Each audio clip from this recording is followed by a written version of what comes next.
If you live in a home or are planning to buy a home that was built prior to 1990, there's a possibility that some materials used in the home will contain asbestos.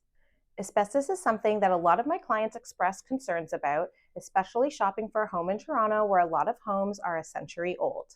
So in this video, I will review what asbestos is, ways to identify it, when to be concerned, and what it takes to remediate it. Let's start with, what exactly is it? Asbestos is actually a naturally occurring mineral that was widely used in construction materials for its durability and heat resistance. Materials that you'll commonly find it in are insulation, roofing, flooring, and even in some textured paint. Years ago, it was viewed as a great building material. However, we know now that it poses serious health risks. Now let's talk about ways to identify it. Now, the tricky part is that asbestos itself isn't visible to the naked eye.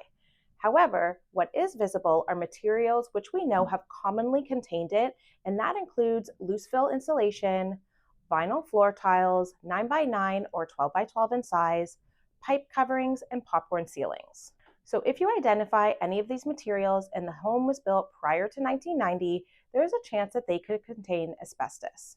Identifying these materials and having a good idea that they probably contain asbestos doesn't have to be the end of the world, so let's review when to be concerned. It really doesn't pose a risk or become dangerous until it is disturbed.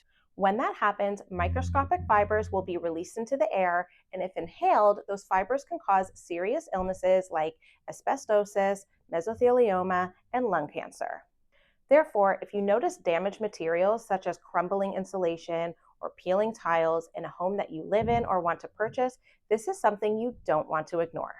Now keep in mind that asbestos is generally not dangerous if the material containing it is intact and undisturbed, as the fibers, which would normally be harmful if released into the air, remain bound within that material.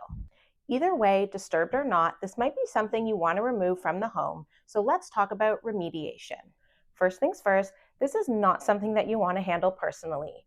You should hire a certified asbestos inspector to first confirm its presence and then to remove it. Professional remediation involves sealing off the area, using specialized equipment, and safely removing the materials.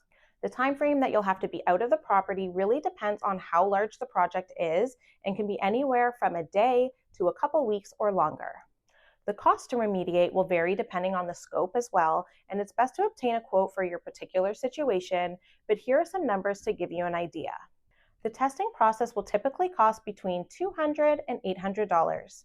And then if you do decide to proceed with remediation, it can range from $1,500 to $5,000 for smaller jobs and up to $20,000 or more for larger projects.